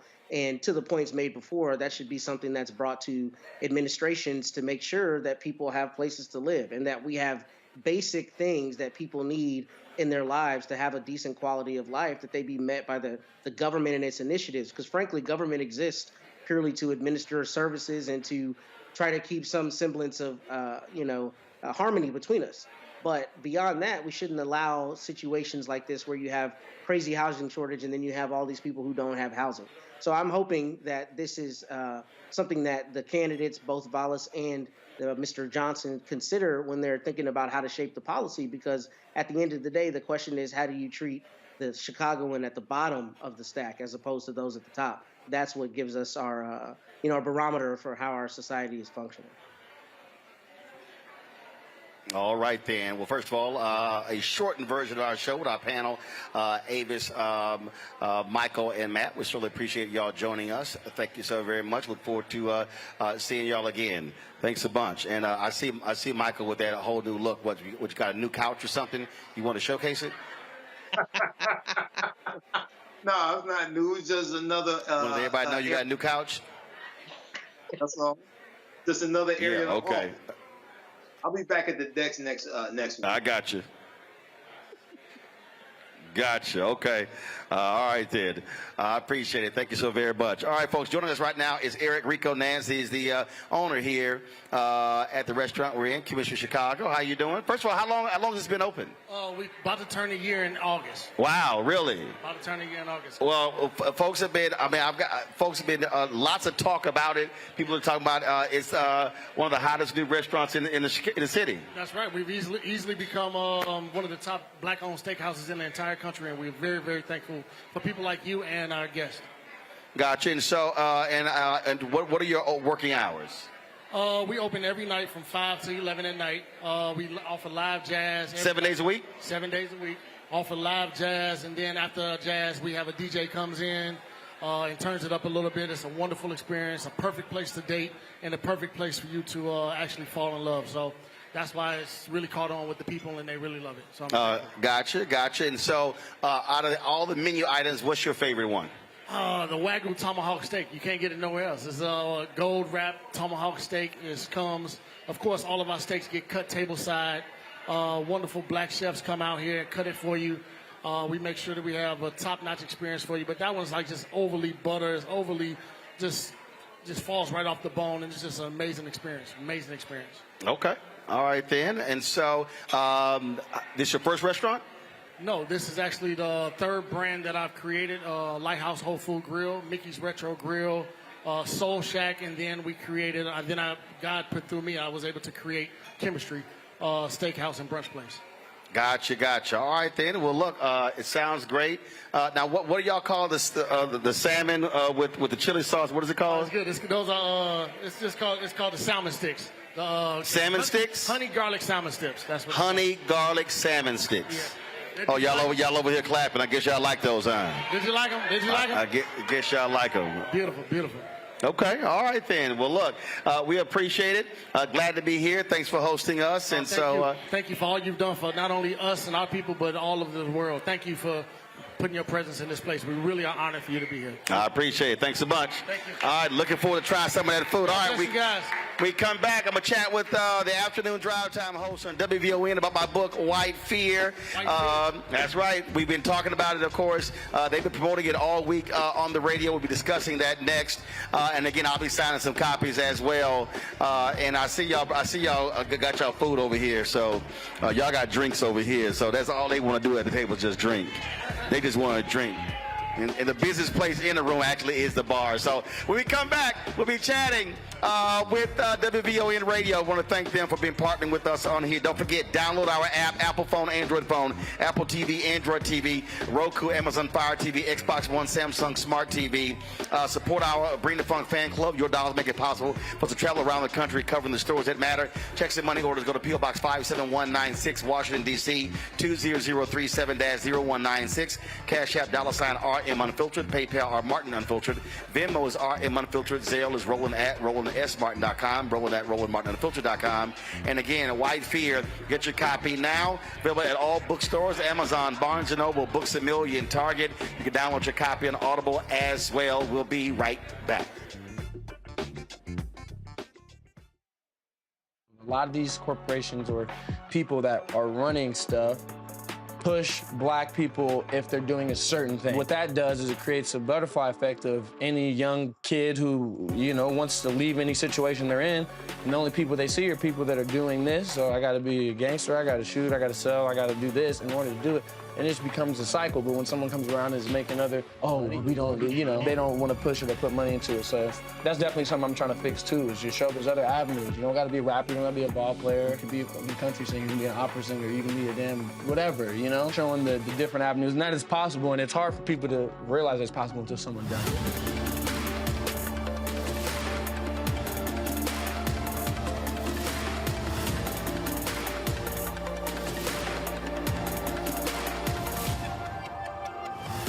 I'm Deborah Owens, America's Wealth Coach, and my new show, Get Wealthy, focuses on the things that your financial advisor and bank isn't telling you, but you absolutely need to know.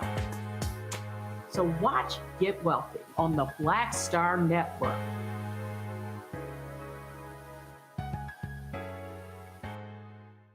Pull up a chair, take your seat at the Black Table with me, Dr. Greg Carr, here on the Black Star Network. Every week, we'll take a deeper dive into the world we're living in. Join the conversation only on the Black Star Network.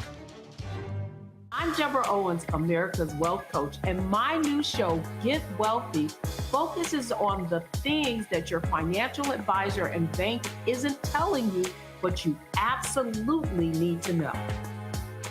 So watch Get Wealthy on the Black Star Network.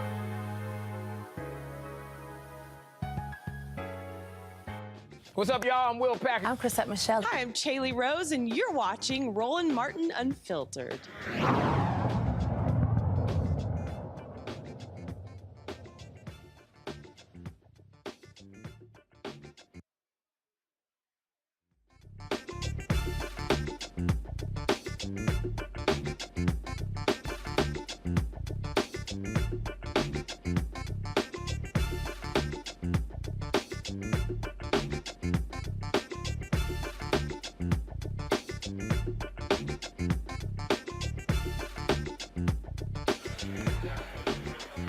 Hey, folks, welcome back. Video out of Kansas City, Missouri has been released in the shooting death of Tyria Pryor, of course. And he was a man who was pinned in the car because his car crashed and he was shot. He was killed on March 11th, 2022 by Independence police officers Jamie Welsh and Hunter Soule. Police went after Pryor. Two others... They were after Pryor and two others as they banged on the door of a woman's home, and officers Walsh and Soule arrived at the scene of the complaint. Pryor got in his white sedan, exited the complaint's driveway, and sped away from the area. He crashed his car after a brief pursuit before crashing into a pole. Body cam shows officers approaching the vehicle as the men remain inside, firing shots at him through the windshield. Officers did find an AR-15 style rifle in the vehicle, but not the pistol they thought he was reaching for in the video. The family believes the police used excessive force and violated his civil rights. They're calling for an independent investigation into the incident. Joining us now is Harry Daniels, the Pryor family attorney, the mother of Tyria's children, Ebony Finley as well. Glad to have both of you here, unfortunately, under these circumstances. Harry, explain this to us. First and foremost, in terms of, so the police say they saw a handgun, but one was not recovered. Well, how you doing? Let me lean back a little bit. So doing great. Yeah, that's correct, Roland. The police reason for shooting and called out gun was because they believed that Tyree had a pistol in his left hand.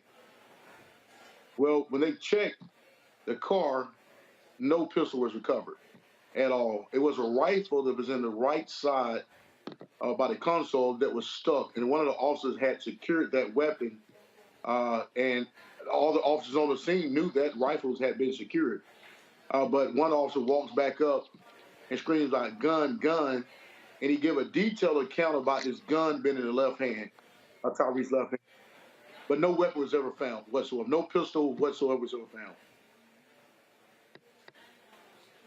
So what do we have here? We have a police report saying one thing and something totally different? Yes. So what you have here is a story made up. A story that's made up where a prosecuting attorney makes a decision not to take charges, where it's crystal clear that a gun, a weapon, a pistol did not exist. Mr. Tyree was incapacitated, disabled, and he was bleeding out. He was pinned by a sternum column. He had shallow breathing, trying to stay alive. Then within a matter of seconds, another officer comes up on the scene and says "gun, gun," and two officers start shooting. They have a knowledge that no pistol exists, no gun, no pistol ever existed. He did not have a hand. The prosecuting attorney position is that, well, it was this ill-fated events, that led to the death of Tyree Pryor. When you have a officer making up stories about a weapon being in a person's hand, it sets bad and dangerous precedents. So essentially now the police, all they got to do is say, well, I thought he had his gun in his hand, so that's the reason why I shot him. The credibility of this officer is none whatsoever. It's non-existent. Because when you tell a story a detailed story about a gun in the left hand, he had a grip, what color it was, the trigger was coming towards me, I can see him bring it up to me. When no gun exists, you have an absolute lie. But once again, we see rolling over and over a black man, unarmed black man being killed by law enforcement, and the prosecuting attorney just saying, there's nothing they can do about it. It was justified force. Ebony, please share your thoughts.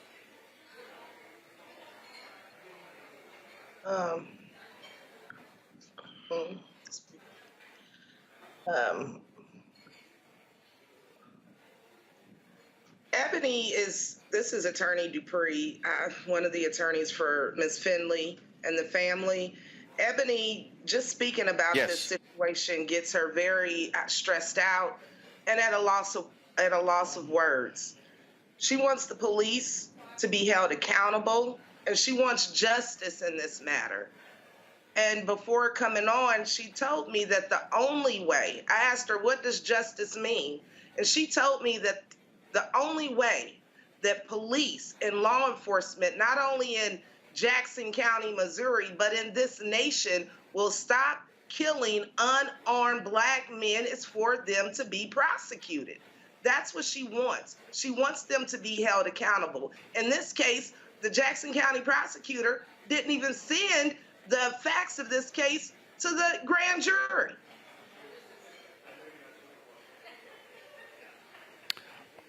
So, Harry, you said you want an independent investigation. You want that done by whom? Yeah, Roland, we have asked the Department of Justice to come in to do an independent investigation. We have sent a letter up to Christian Clark's office. They have received it.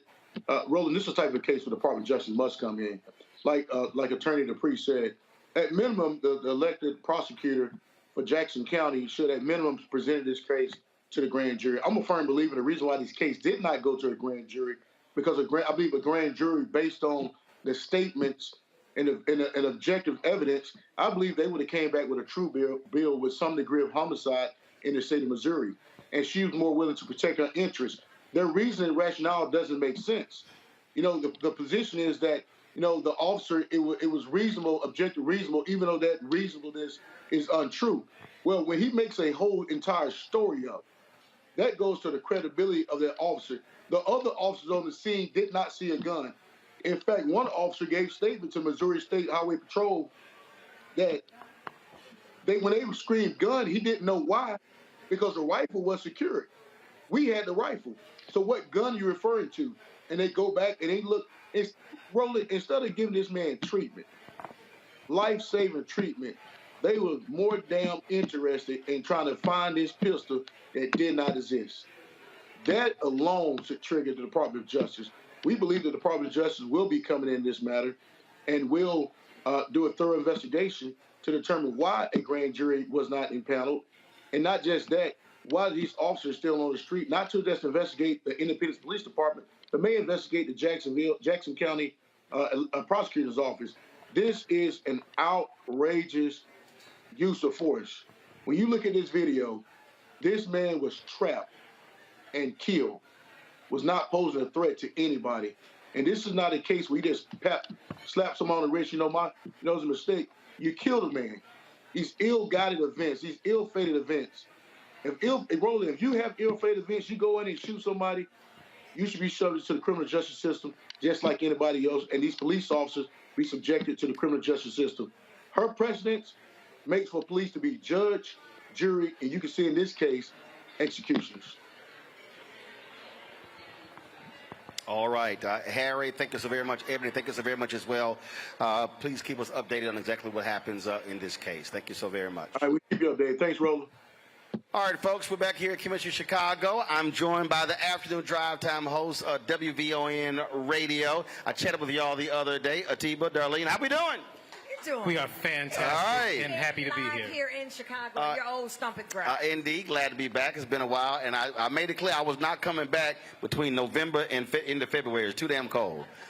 So it's not bad. Smart not man. bad. Smart man. Yeah, way too cold. It's been warmer this week. Praise the Lord. Today it's cold. Today it's No, this ain't cold. This ain't cold. No, this ain't today. No, today ain't cold. You know what? Look, if it was in the single digits, that's a different conversation. I was walking outside like this here. Oh, you didn't wear a coat? I got a coat, but I'm saying it wasn't that cold. You were doing something. It wasn't that cold. You are doing something. You know what? You remind me of the mixer, the shakers back there making martinis. What's that? Shaking things up with this book, White Feet. Me? You are shaking things up. No. White Feet. Yes, you. It was intentional. Absolutely. That's worth a round of applause. Well, that is worth a round of applause. That's what we did. So let me explain the image. So the image is from the January 6th. Yeah. And so on that cover, it's a white man, his arms are outstretched. First of all, control room, I lost your IFB, so y'all need to fix that. His white man, arms outstretched, he's essentially saying all of this is ours. Okay. And I had to keep reminding people, when Trump kept complaining about the election, he kept mentioning 4 cities: Atlanta, Philadelphia, Milwaukee, Detroit. Right. And that's black folks. And that's what the anger was all about. And so you still see it. You still see everything with against critical race theory. You see attacking AP African American studies. You see banning books. all of this is all driven by white fear. All of it. I had a question for you. On air the other day, you had traced the origins of the book back to about 10 years or so, and a little bit around that era. My question to you is, do you think that the Tea Party was kind of the first seeds being planted, stoking and fomenting this? No, it was before. It was before the Tea Party. Okay. See, so what I lay out, I take this thing back all the way back to literally the end of the Civil War. So at every juncture in American history, black success has always been followed by white backlash. Right. Always. At every single juncture. And so when you had the election of Obama, what started was 2009. There was a study that was done. The question was asked, are you optimistic about the future of America for your children? Every group except white America, majority said yes.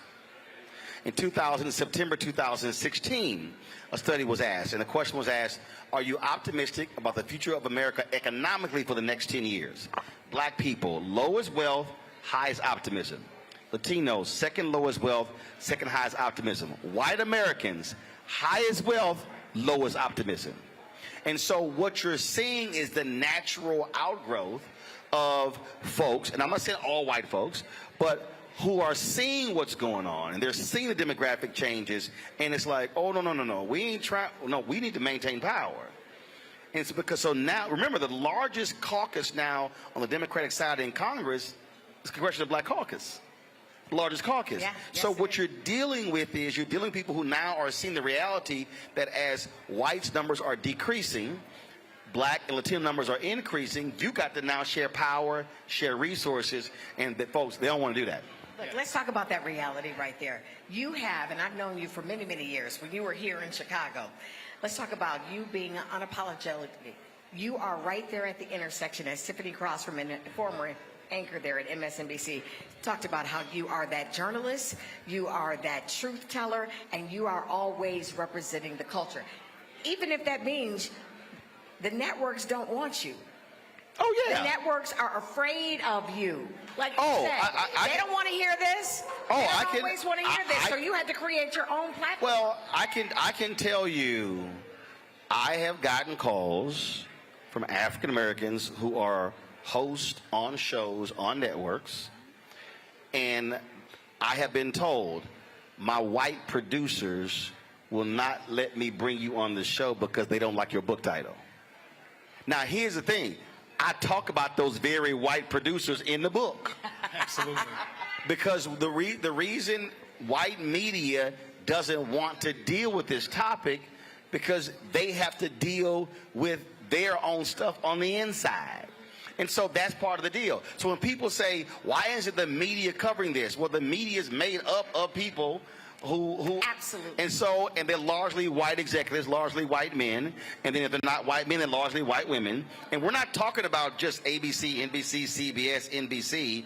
And even though you might have Ken Godwin, who's the president of Black ABC News, the first black network news president, it's still a whole bunch of people who are underneath her. Right. Rashida Jones might be the president of MSNBC, but the people who are above her and who are below her as well. And so we have to understand that those who control the microphone get to dictate what's said on the microphone. There's not a single black host on ABC, NBC, CBS, MSNBC, CNN, Fox News, throw all of them in. Not a single one that controls their show. They have input, right, but they don't control their show. The people who control it are the producers, are the executives, and so that's why I've always understood the power of black-owned media. They don't want your smoke rolling, because you don't come in there with a navy blue or black suit and a blue red tie. You come in with your dashiki representing the alphas. Or before, I would be wearing pinstripes and colors, and they like, what you? I was like, y'all, I can't dress like them. Yeah. I said, I can't do that. I can't do that. Hold tight 1 second. I know we got to pay some bills. We're taking a 2-minute break. We'll be right back. Roland Martin Unfiltered on the Black Star Network, chatting with Darlene and Tiva from WVON Radio. Give them a round of applause. We're partnering with them for this book signing. We'll be right back talking about white fear. When you talk about blackness and what happens in black culture, we're about covering these things that matter to us, speaking to our issues and concerns. This is a genuine people-powered movement. There's a lot of stuff that we're not getting. You get it, and you spread the word. We wish to plead our own cause. Too long have others spoken for us. We cannot tell our own story if we can't pay for it. This is about covering us. Invest in black-owned media. Your dollars matter. We don't have to keep asking them to cover our stuff. So please support us in what we do, folks. We want to hit 2,000 people, $50 this month, raise $100,000. We're behind 100,000, so we want to hit that. Y'all money makes this possible. Checks and money orders go to P.O. Box 57196, Washington, D.C. 20037-0196. The Cash App is $RM Unfiltered. PayPal is R Martin Unfiltered. Venmo is RM Unfiltered. Zelle is Roland at RolandSMartin.com. A lot of these corporations or people that are running stuff push black people if they're doing a certain thing. What that does is it creates a butterfly effect of any young kid who, you know, wants to leave any situation they're in, and the only people they see are people that are doing this. So I gotta be a gangster, I gotta shoot, I gotta sell, I gotta do this in order to do it. And it just becomes a cycle. But when someone comes around and is making other, we don't, you know, they don't want to push it or put money into it. So that's definitely something I'm trying to fix too, is just show there's other avenues. You don't gotta be a rapper, you don't gotta be a ball player, you can be a country singer, you can be an opera singer, you can be a damn whatever, you know? Showing the different avenues, and that is possible, and it's hard for people to realize it's possible until someone does it.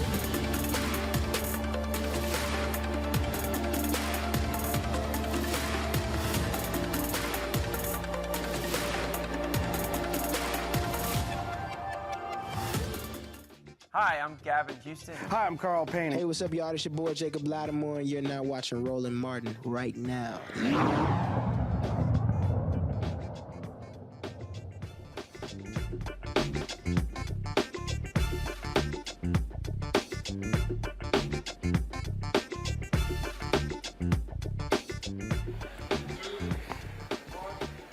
All right, y'all, welcome back. Roland Martin Unfiltered here in the Black Star Network. We're chatting about my book, White Fear, with Darlene and Atiba, both from WV on radio. All right, y'all got to ask the questions. Excellent. I love this part. So what I wanted to ask you was, what we're seeing in this country is a lot of avoidance. When you look at the rhetoric around CRT, we're going to avoid talking about racism as opposed to dealing with the tough conversations. We're going to avoid dealing with a book that keeps us from having this tough conversation. How harmful is that avoidance as we cannot, again, move forward in with an honest conversation about race? So here's why all these white people are losing their minds, really. Because with the death of George Floyd, that was the first time in American history a majority of Americans supported a black movement. It was 53 or 56% of Americans were in support of the movement in the wake of the death of George Floyd. So what's freaking these white folks out, these white kids, remember, millions were protesting. They saw all these white kids out there, and they were inside of companies. Adidas is a perfect example. Adidas made an announcement, something along the lines of they were going to do like $10 million commitment to social justice. The white folks in Adidas lost their mind. They had to up it to $100 million the next day. So these white politicians have been seeing what's going on here. And I remember in 2012, I was moderating a panel at Congressional Black Caucus Foundation, AOC. It was a voting rights panel. So Kristen Clark was on it. She led the Lawyers Committee. Cheryl Eiffel. It was several different civil rights groups. And I said, we've got to expand this voter suppression conversation beyond black and brown to include young white voters. Because Republicans saw how young white voters were voting, and that's why they started moving voting locations off of college campuses. And so there's a bill in Texas to have no voting locations on university campuses. Even at my alma mater, Texas A&M, which is overwhelmingly conservative and white. They are fearful that these white kids have been reading black history, have been exposed to it, and now that's why they hate the 1619 Project. And so that's what you're seeing. They're seeing the visceral reaction if you start educating the masses about the reality of race and injustice. They're like, man, we gonna be screwed. That's what this battle is. And so that's why I keep telling the black folks, when we check out of elections, we're actually empowering those who are against us to maintain power. Well, and that's what they want us to do. So let me ask you this. Which is why Trump said, Donald Trump stood up and said, black people, thank you for not voting. If a crazed white Republican thanks you for not voting, it's probably not a good idea not to vote. Let me ask you this. So we're on the south side of Chicago in Hyde Park, 51st and Harper at Chemistry, room full of educated, smart, all supporting black folks, right? Room in the room, right? Okay. White Fear, How the Browning of America is Making White Folks Lose Their Minds. Who'd you write this book for? Because we're going to buy the book tonight. No. But do you want white folks to read it too? Oh, no. I want them to read it, but also I want us to read it. Because the reality is a lot of us are walking around clueless in black skin. That part. Say that again before you. A lot of us who are black, we think we know when actually we don't know. I remember when I was in a black history class at Texas A&M, and Dr. Alvin Broussard, he was teaching, and he was bringing stuff up, and I'm looking at the other black students like, y'all don't know what the hell he talking about, and they had no idea. And so even when we talk about black history, it's a bunch of black people ain't got no clue whatsoever. And so then I hear black people say, well, man, we got to have this in the schools. First of all, I'm just confused. You want the same school system that ain't teaching us about everything else, but then you want them teaching about us? That's the dumbest thing in the world. And so we have to get back. And it's so, and this is not a diss on rap. But I need us to understand, again, what is happening with the minds of our kids. If you have a child who can recite every lyric of a song, say that, Roland. There's no way in the world they can't recite black history facts. Say that. But you have to, but the question is, are you, look, when I lived here, my wife and I, my twin nieces came, well, they were a year and a half old, later joined by their two sisters living with us. And then my other two nieces. At one point it was 6. Whenever my year and a half old nieces were in the car and we were driving longer than 10 minutes, we were not listening to music. I had educational DVDs that were actually in the car. And they were immersed in it. I have a whole collection. One of my nieces came to me, and it was something come up in one of her classes, and I said, I think they were dealing with post-slavery Reconstruction. I was like, all right, come on. So I got more than 1,000 books in my library, and so she's talking. I was like, yep, this book. She was like, wait a minute, I just asked one question. How all of a sudden I got 5 books? I'm like, well, first of all, I'm like, your one question had other parts to it. So I had a book breaking down the 14th Amendment, breaking down the first black United States Senator, all this sort of stuff. Now, here's the deal.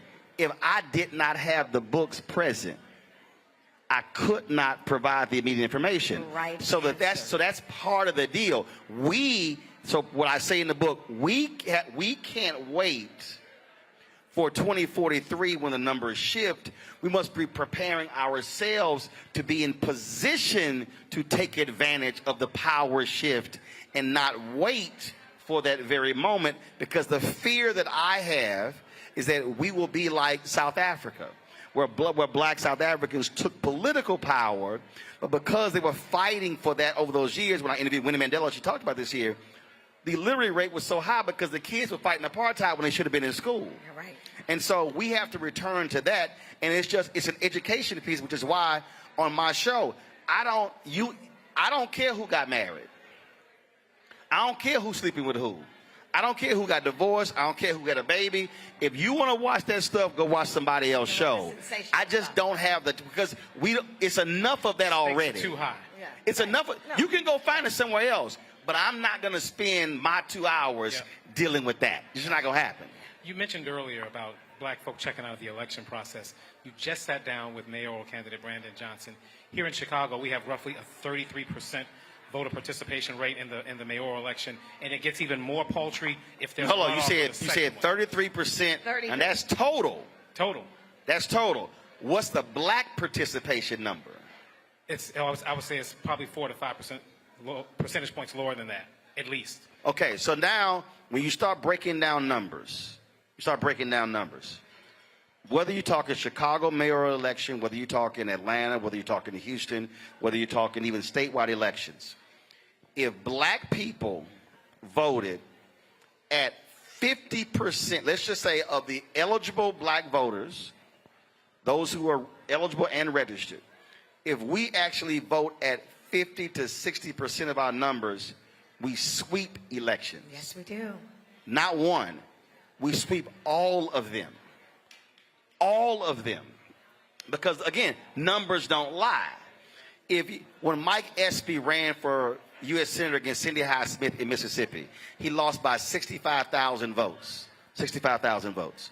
There were more than 100,000 eligible but registered black people in Mississippi, which has the largest black population in America, that did not vote.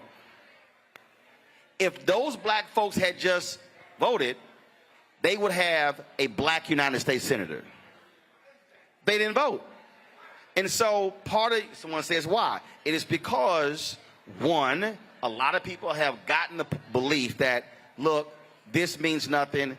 It's not going to change anything, which means that we have to enlighten people first, educate people before we can get them registered, and then before they vote. So we can't say go vote if I don't explain why without the foundation and how this impacts you, and then build from there. So that's why when anybody comes up to me and they say, man, why should I vote? The first thing I say is, what do you care about? They go, what do you mean? I go, what do you care about? And then I walk them through how what they care about has a direct correlation who's in public office. And then I go, so how can you care about that one thing but then not vote? But then you say you care about that thing. How do you think that's going to get changed? Then they look at me like I'm crazy. I'm like, and that's why you should vote. So we got to walk people through and connect the dots. Absolutely. So after we get people to vote. Absolutely. After we get people to vote, then, what's the next step? Because what happens is, I think a lot of people expect something to happen in one election. When you look at what happened with Roe v. Wade, that was a long game. Oh, that was very long. Long game. They didn't get tired. They did not get weary. They kept voting. And so, can you speak to just the ability for us to think about this in the long term and understand that we're voting for things that you might not even see in your lifetime, but it's still worth your vote today? So I'm going to answer that question. Hold on one second. We're about to end our live stream on the show. Oh, yeah, I'm paying attention. I got it. Folks, thanks for watching. I'll see you guys on Monday on Roland Martin Unfiltered. Don't forget, download our app, Apple phone, Android phone, Apple TV, Android TV, Roku, Amazon Fire TV, Xbox One, Samsung Smart TV. And, of course, when y'all come to Chicago, please support black-owned restaurants, black-owned businesses. You can't talk by black if you don't actually do it. So let me thank Chemistry, let me thank WVN Radio. I'll see you guys Monday on Roland Martin Unfiltered. Holla! Folks, Black Star Network is here. Oh, no punches! I'm real revolutionary right now. Support this man, Black Media. He makes sure that our stories are told.